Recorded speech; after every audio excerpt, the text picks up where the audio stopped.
Welcome to Astrology with Tess. Today's episode is called Neptune, the Song and the Memories of the Sea.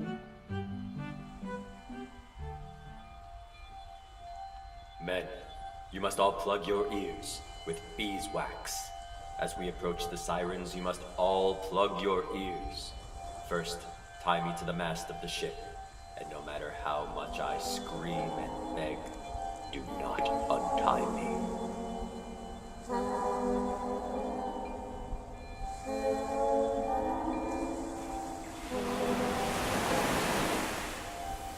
Let me loose! Let me loose!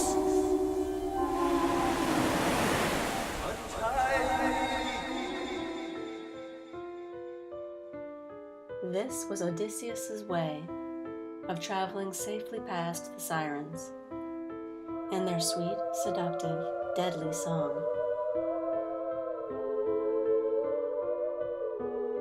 Their song was so sweet, it caused sailors to be under their spell, and their ships would crash onto the reefs. By chaining himself to the mast, Odysseus not only managed to survive, he also managed to experience the ecstatic joy of listening to their song.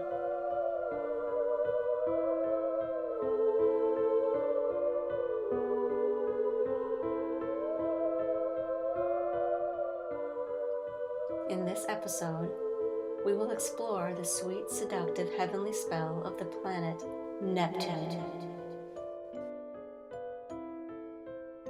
Through the mist and the fog, the ethereal beauty, and the danger of complete obscurity, drift with me into the non-defined.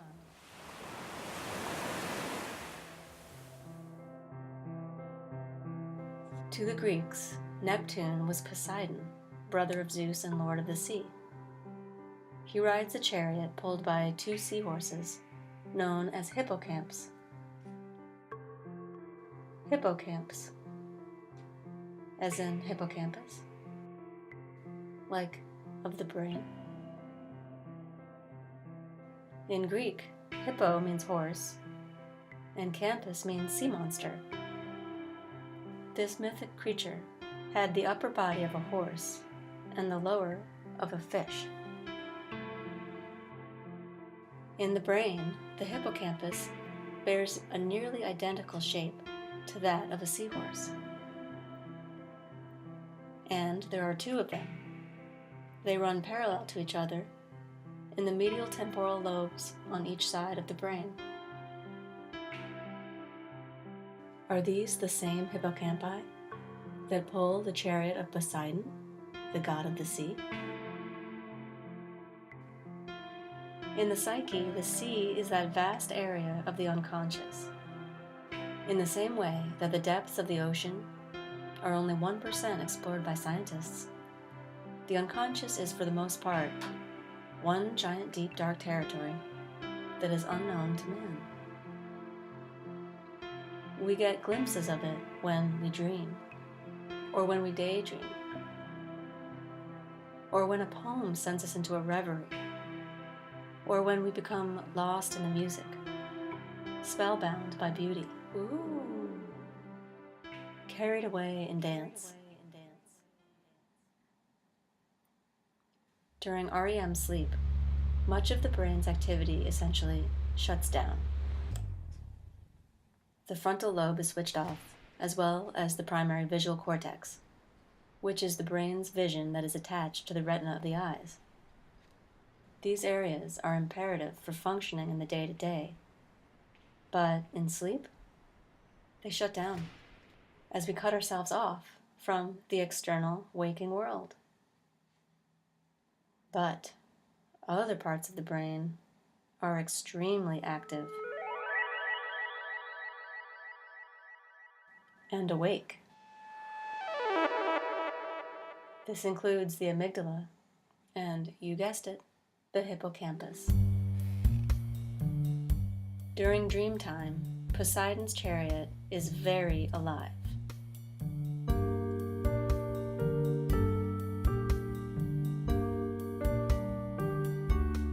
So, what is it that the hippocampus does exactly? In a nutshell, the hippocampus is where memories go to make sense. These seahorses connect memories to other memories.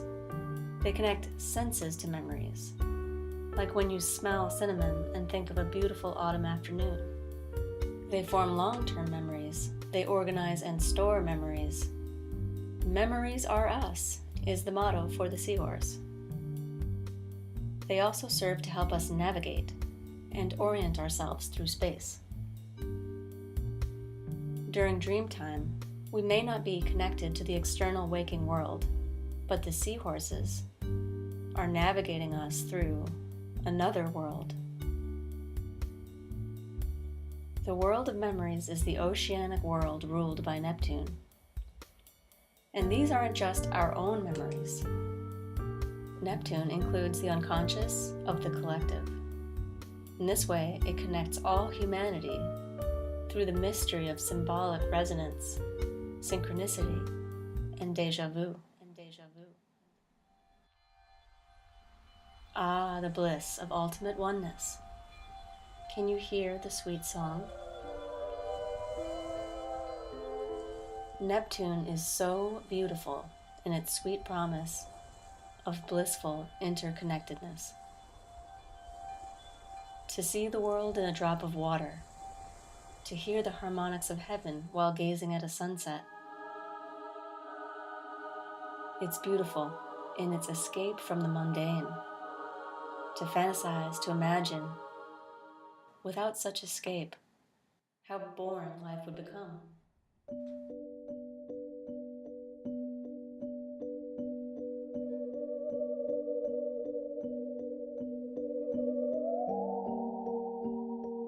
The sublime sweetness of the siren's song can be dangerous, though. When the promise of blissful and ecstatic oneness comes in the form of a drug, or too much drink, or too much fantasy, or too much fog of any kind, the seductive sirens threaten to cause our ship to crash.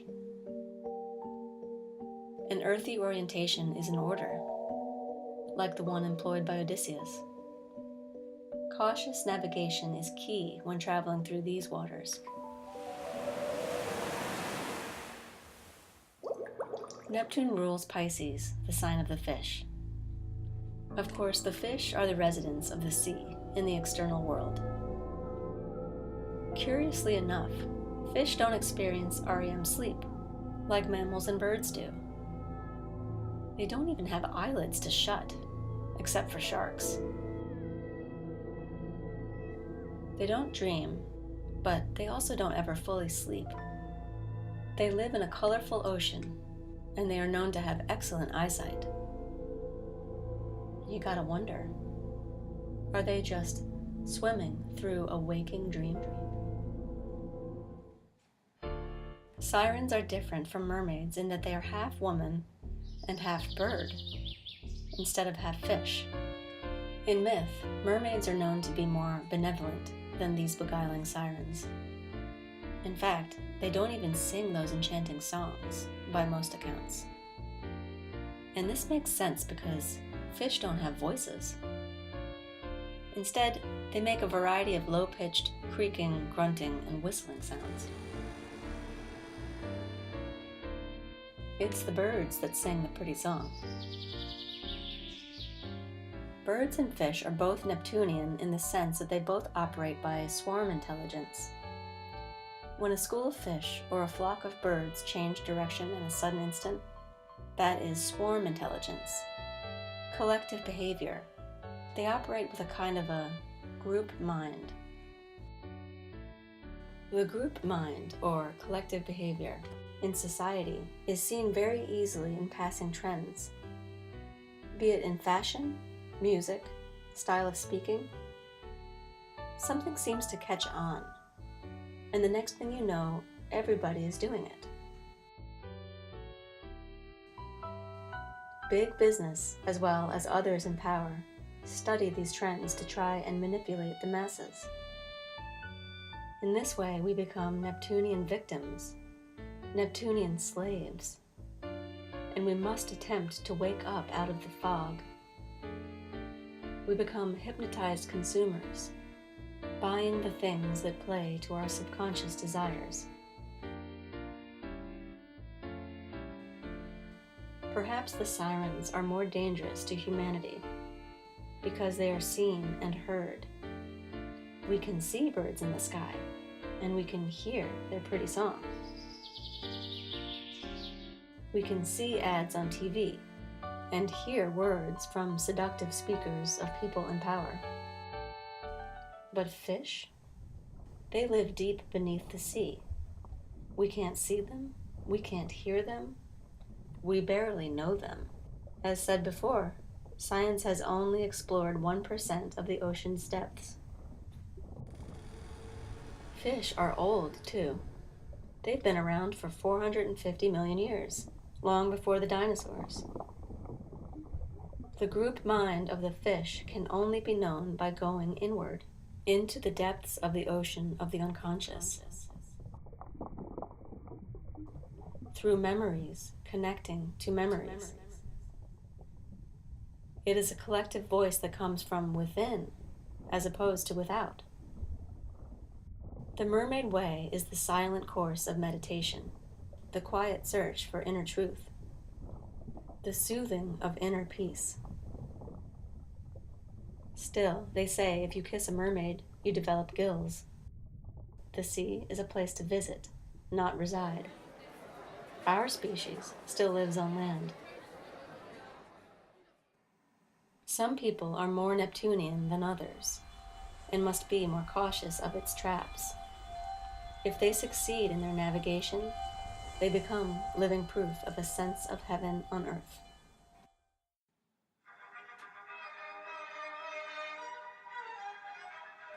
Wolfgang Amadeus Mozart has Neptune directly opposite his Sun and Mercury in Aquarius, the sign of the genius.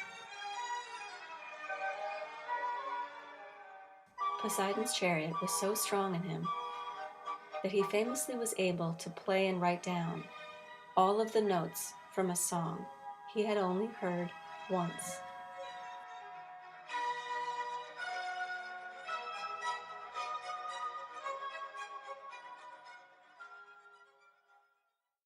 It's consciousness.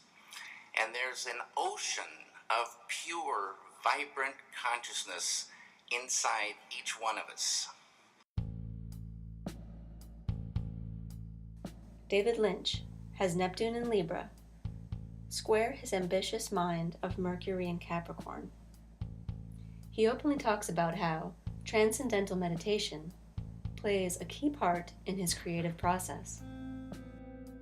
We don't do anything without an idea. So they're beautiful gifts.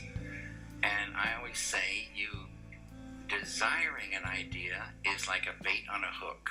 You can pull them in. And if you catch an idea that you love, that's a beautiful, beautiful day. And you write that idea down so you won't forget it.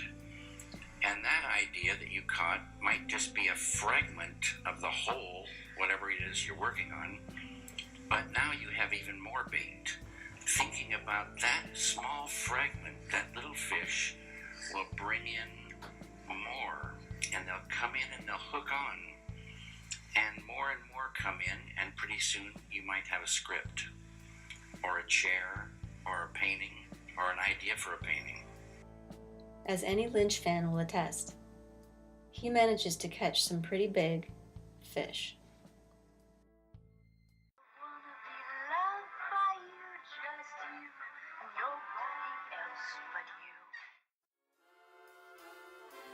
Marilyn Monroe was a lot like a mermaid to the public eye.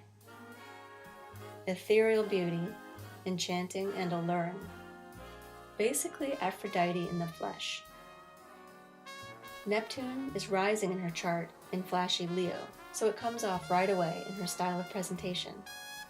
And it aspects both of her feminine planets, Venus and the Moon. Her femininity, intimately bound up with the total beguile of Neptune. Tragically, a Neptune fog followed her too, with drug addiction, and being deceived and manipulated by people in power.